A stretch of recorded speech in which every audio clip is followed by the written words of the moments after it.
کتاب الصلاۃ سے باب صفت الصلاۃ، اس سے آج ہمارا مسئلہ جو ہے وہ نماز میں بسم اللہ اونچی آواز سے پڑھنا یا ہلکی آواز سے پڑھنا اس سے متعلق ہے۔ اسی سے آمین کا بھی مسئلہ اگلی حدیث میں ہے۔ رسول اللہ صلی اللہ علیہ وسلم کے نماز کا طریقہ جو صحابہ نے بیان کیا، اس سے متعلق یہ ساری احادیث ہیں اس میں، اور مسائل جن کا یہاں ذکر ہوتا ہے یا جن پر بات ہوتی ہے وہ رسول اللہ صلی اللہ علیہ وسلم کی احادیث سے متعلق ہے، کسی کی ذاتی رائے کے متعلق یہاں کچھ نہیں۔ باقی دلائل کی دنیا بہت وسیع ہے، بہت بڑی ہے۔ دلیل کی بنیاد پر عبادات ہوں یا معاملات ہوں، ان کی بجا آوری وہی خوبصورت رہتی ہے، اور اسی دلیل کی بنیاد پر ہی ان کی قبولیت کا مرتبہ اور درجہ بھی ہے۔ اپنی مرضی، اپنی منشا، اپنی مراد، اپنا اختلاف یہ قابل اعتبار نہیں۔ تو اس لیے اس چیز کو مد نظر رکھنا چاہیے کہ ہم جب اپنے رب کے حضور کھڑے ہوں تو ہمارا عمل اس دلیل کی بنیاد پر ہو جو کتاب و سنت میں اللہ اور اس کے رسول نے ہمیں دیا ہے، تاکہ ہمارا عمل اس کے مطابق ہو کر ہمیں اللہ کے حضور سرخرو کر سکے۔ حدیث ہے عن انس رضی اللہ تعالی عنہ، سیدنا انس رضی اللہ تعالی عنہ سے روایت ہے ان النبی صلی اللہ علیہ وسلم کہ رسول اللہ صلی اللہ علیہ وسلم و ابا بکر اور ابو بکر رضی اللہ تعالی عنہ و عمر اور عمر رضی اللہ تعالی عنہ کانوا یفتتحون الصلاۃ، یہ تینوں سب کے سب نماز کی ابتدا کرتے تھے، اس کا آغاز کرتے تھے بالحمد للہ رب العالمین، الحمد للہ رب العالمین سے۔ متفق علیہ، یہ بخاری اور مسلم کی حدیث ہے۔ زاد مسلم، امام مسلم رحمہ اللہ کے پاس ایک حدیث ہے جو انہوں نے اس میں اضافہ کیا ہے، لا یذکرون، کہ وہ اس کے ابتدا میں نہیں پڑھتے تھے یا ذکر نہیں کرتے تھے بسم اللہ الرحمن الرحیم، بسم اللہ الرحمن الرحیم کا فی اول قراءۃ ولا فی آخرہا، قراءت سے پہلے یا اس کے بعد، دونوں پر بھی، دونوں مقامات پر بسم اللہ الرحمن الرحیم نہیں پڑھا کرتے تھے۔ وفی روایت لأحمد، اسی طرح ایک اور روایت ہے جو مسند احمد میں ہے، والنسائی، اور اسی طرح امام نسائی نے بھی وہ روایت اپنی کتاب میں، اپنی سنن میں نقل کی ہے، وابن خزیمہ، اور اسی طرح امام خزیمہ رحمہ اللہ نے بھی اس روایت کو نقل کیا ہے، جس کے الفاظ ہیں لا یجہرون بسم اللہ الرحمن الرحیم۔ ان تینوں روایات میں، ان تینوں میں یہ روایت ہے کہ آپ علیہ الصلوۃ والسلام بسم اللہ الرحمن الرحیم بلند آواز سے نہ پڑھا کرتے تھے۔ وفی اخری، اسی طرح ایک اور روایت بھی ہے لابن خزیمہ، امام ابن خزیمہ رحمہ اللہ نے جس کو روایت کیا ہے، کانوا یسرون، کہ اس میں بسم اللہ الرحمن الرحیم پڑھا کرتے تھے لیکن مخفی، یعنی کہ آہستہ، بلند نہیں پڑھتے تھے۔ وعلی ھذا یحمل النفی فی روایت مسلم خلافا لمن اعلھا، اور امام مسلم رحمہ اللہ کی روایت جس کے اندر نفی ہے، انکار ہے بسم اللہ کا، اس کو محمول کیا جاتا ہے اس روایت پر۔ رسول اللہ صلی اللہ علیہ وسلم سے سیدنا انس رضی اللہ تعالیٰ عنہ اور اسی طرح دیگر کتابوں کے اندر، مسلم میں، نسائی میں، احمد میں، دونوں باتیں ملتی ہیں، دونوں چیزیں ملتی ہیں۔ اب اس میں محدثین نے بڑی لمبی چوڑی بحث بھی کی ہے کہ جب اس نماز پڑھنی ہے یا نماز میں کھڑے ہونا ہے تو دعائے استفتاح جس طرح پیچھے 4 دعائیں ہماری گزر چکی ہیں، وہ اللہم باعث بینی ہو یا دیگر جو ہے سبحانک اللہ ہو یا وجہت وجہی ہو یا اللہم انت لا الہ، یہ والی ہو، کوئی بھی دعا، اس کے بعد کا یہ معاملہ ہے۔ اس میں تعوذ کا بھی ذکر ملتا ہے، تعوذ ہم کہتے ہیں اعوذ باللہ کو، اعوذ باللہ من الشیطان الرجیم، اور پھر بسم اللہ۔ رسول اللہ صلی اللہ علیہ وسلم نماز کے اندر یہ پڑھا کرتے تھے۔ اختلاف اس بات کا یوں پیدا ہوا کہ یہ بسم اللہ بلند آواز سے پڑھنی ہے یا ہلکی آواز سے پڑھنی، کیونکہ آپ علیہ الصلوۃ والسلام سے یہ دونوں روایات ملتی ہیں۔ امام مسلم کے پاس جو روایت ہے جس میں الفاظ ہیں لا یذکرون کے، کہ وہ پڑھتے ہی نہیں تھے، اس سے اختلاف کی نوعیت تھوڑی سی تبدیل ہو گئی۔ سمجھنے میں یہ اختلافی جو مسائل ہوتے ہیں یہ زیادہ تر سمجھنے کا مسئلہ ہوتا ہے۔ اس میں نوعیت کچھ اس طرح یہ بدلی کہ بسم اللہ سرے سے ہی نہیں پڑھنی۔ ان الفاظ کی وجہ سے یہ سمجھا گیا کہ بسم اللہ الرحمن الرحیم سرے سے ہی نہیں پڑھنی، جبکہ رسول اللہ صلی اللہ علیہ وسلم کی احادیث مبارکہ جو دیگر احادیث ہیں، جس طرح متفقن علیہ ہے، متفقن علیہ میں ہم جانتے ہیں کہ بخاری اور مسلم دونوں ہوتی ہیں، اس کے اندر یہ الفاظ موجود ہیں۔ اس طرح دیگر کئی ساری کتب کے اندر آپ علیہ الصلاۃ والسلام کا جو معمول صحابہ نے بیان کیا ہے، روایت کیا ہے، اس کے اندر یہ دونوں ہی عمل ملتے ہیں۔ اب ان دونوں عمل کی بنیاد کو دیکھا جائے، ان دونوں عملوں کو دیکھا جائے تو یہ جو تیسری سمجھ ہے، تیسرا جو اختلاف پیدا کیا جاتا ہے، اس کا وجود نہیں رہتا۔ اس کی وجہ یہ ہے کہ لا یذکرون سے مطلب یہی ہے کہ رسول اللہ صلی اللہ علیہ وسلم بلند آواز سے نہ پڑھا کرتے تھے، اس لیے اس کا معنی یہی کیا جائے گا، کیونکہ دیگر روایات یہی معنی دیتی ہیں اور ان میں واضح الفاظ بھی موجود ہیں کہ آپ علیہ الصلاۃ والسلام بسم اللہ بلند آواز نہ پڑھا کرتے تھے، اور کچھ روایات ایسی بھی ہیں جس میں بلند آواز پڑھا بھی کرتے تھے۔ تو یہ تیسری بات، سرے سے ہی اس کا وجود ختم ہو جاتا ہے کہ بسم اللہ نہیں پڑھنی، بسم اللہ پڑھنی ہے، اونچی اور ہلکی، یہ بات رہ گئی۔ اس میں جو روایات زیادہ ہیں نبی علیہ الصلاۃ والسلام سے، جن کا ثبوت قوی ہے، مضبوط ہے یا کثرت ہے، اس میں آہستہ آواز سے پڑھنا ہے، اور اگر بلند آواز سے کبھی کبھار کو پڑھتا ہے یا پڑھ لی جائے یا کوئی امام پڑھتا ہے تو وہ بھی جائز اور درست ہے۔ یہ خلاصہ ہے ان ساری روایات کا، اس سارے مسئلے کا یہ خلاصہ ہے کہ بسم اللہ الرحمن الرحیم سورۃ فاتحہ شروع کرنے سے قبل پڑھنی ہے آہستہ آواز سے، اور اگر کبھی کبھار کوئی جہرن بھی بلند آواز سے بھی پڑھ لیتا ہے وہ بھی جائز اور درست ہے۔ اور یہ بات کہ بسم اللہ پڑھنی ہی نہیں، اس کا سرے سے کوئی وجود نہیں۔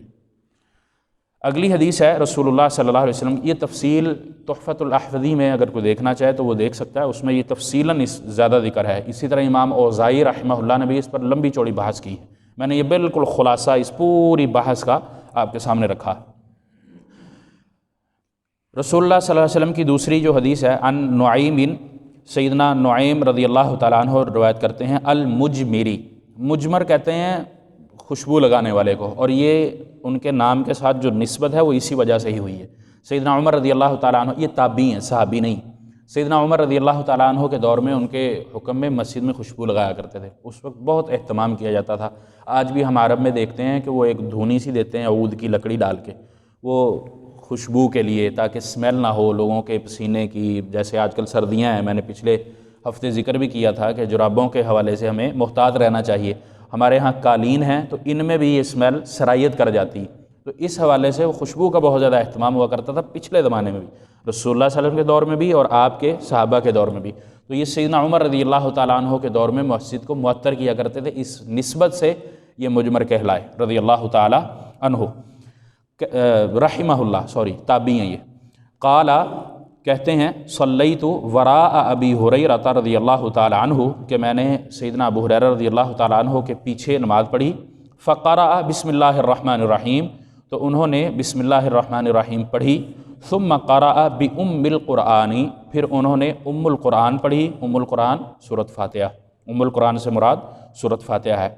حتیٰ اذا بلغ، یہاں تک کہ وہ اس مقام پر پہنچے، ولضالین، ولضالین پر پہنچے، قال آمین، انہوں نے پھر آمین کہا، ویقول کلما سجد، اور اسی طرح جب وہ سجدہ کرتے اس وقت بھی وہ کہا کرتے، کہتے، وَإِذَا قَامَ مِنَ الْجُلُوسِ، اور اسی طرح جب وہ بیٹھنے کے بعد کھڑے ہوتے تب بھی وہ کہتے کیا؟ اللہ اکبر، اللہ اکبر کہا کرتے تھے۔ آمین نہیں، کوئی سے یہ نہ سمجھ لے کہ وہ اس میں آمین کہا کرتے تھے، کیونکہ پیچھے اس کی بات ہے، وہاں وہ وقفہ ہو گیا۔ وَيَقُولُ سے دوسرا مسئلہ ہے، وَيَقُولُ كُلَّمَا سَجَدَ وَإِذَا قَامَ مِنَ الْجُلُوسِ اللہ اکبر، جب وہ سجدہ کرتے یا سجدے سے اٹھتے اللہ اکبر کہتے، اور اسی طرح جب وہ بیٹھنے کے بعد کھڑے ہوتے تب بھی اللہ اکبر کہتے۔ ثم یقول اذا سلم، پھر جب وہ سلام پھیرتے تو کہتے، والذی نفسی بیدہ انی لاشبہکم صلاۃ برسول اللہ صلی اللہ علیہ وسلم، کہ اس ذات کی قسم جس کے ہاتھ میں میری جان ہے، یقیناً میں نماز کی ادائیگی میں رسول اللہ صلی اللہ علیہ وسلم سے تم میں سب سے زیادہ مشابہ ہوں، یعنی کہ آپ علیہ الصلاۃ والسلام جس طرح نماز ادا کرتے تھے اسی طرح تم سب سے زیادہ مشابہ، آپ علیہ الصلاۃ والسلام کے مشابہ میں نے نماز ادا کی ہے۔